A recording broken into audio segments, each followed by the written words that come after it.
हमारे पास सिर्फ 3 दिन है। ये है 25 राम सेतु को बचाने के लिए हमारे पास सिर्फ 3 दिन है।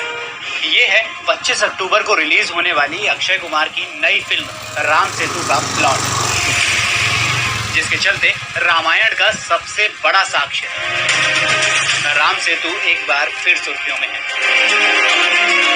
आज मंडे मेगा स्टोरी में इतिहास, धर्म और विज्ञान के हवाले से जानेंगे राम सेतु की रहस्यमयी कहानी।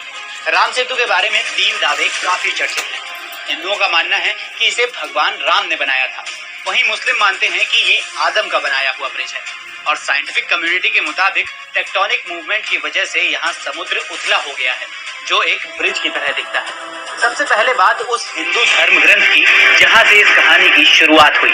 वाल्मीकि रामायण में युद्धकांड के 22वें सर्ग में 36 श्लोकों में राम सेतु बनाने का विस्तार से वर्णन मिलता है। ऐसे ही तुलसीदास रामचरितमानस में लिखते हैं कि अति उतंग गिरि पादप लीलहि लेहि उठाई आनि देहि नल नीलहि रचहि ते सेतु बनाई। यानी वानर और भालू ऊंचे ऊंचे पर्वतों और पेड़ों को उखाड़ कर लाए और नल नील को दिए, जिन्हें गढ़कर उन्होंने सुंदर सेतु बनाया। वहीं इस्लामिक स्कॉलर्स का मानना है कि आदम यानी एडम ने श्रीलंका से भारत आने के लिए एक पुल बनाया था। इसे ही आदम का पुल या एडम्स ब्रिज कहते हैं। अब बात इतिहास में किए गए राम सेतु के जिक्र की। साल 1903 में ब्रिटिश स्कॉलर सीडी मैकमिलन ने बताया कि 15वीं शताब्दी तक भारत और श्रीलंका के लोग राम सेतु से पैदल आते जाते थे। फिर 1480 में चक्रवात और तूफान की वजह से ये सेतु टूटकर पानी में डूब गया।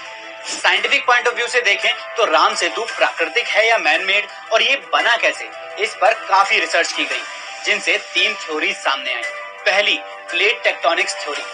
इस थ्योरी के मुताबिक हजारों साल पहले धरती में मौजूद टेक्टोनिक प्लेट्स के डिस्प्लेसमेंट की वजह से कॉन्टिनेंट्स टूटने लगे।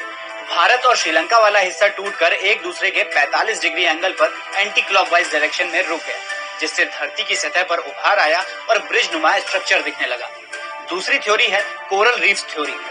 ब्रिज पर कई जगह पानी में तैरने वाले पत्थर यानी फ्लोटिंग रॉक्स मिले। इन कैल्शियम कार्बोनेट से बनी चट्टानों को ही कोरल रीफ्स कहते हैं। थ्योरी के मुताबिक इन्हीं कोरल रीफ्स में रेत जमा हो जाने से उथले पानी में पुल जैसा स्ट्रक्चर बना होगा।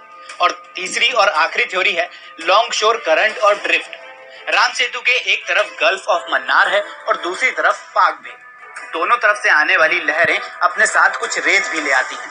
ऐसा मानना है कि इस रेत और कोरल रीफ्स की मदद से अंडर वाटर ब्रिज बन सकता है। अब इतनी सारी धार्मिक मान्यताएं और साइंटिफिक थ्योरीज हो और विवाद न हो, ऐसा तो मुश्किल ही है। साल 2005 में मनमोहन सरकार ने सेतु समुद्रम नाम से एक बड़ी जहाज रानी नहर परियोजना का ऐलान किया था। तब भारतीय जनता पार्टी, हिंदू संगठनों, पर्यावरणविदों और भूवैज्ञानिकों ने इस प्रोजेक्ट का खुलकर विरोध किया।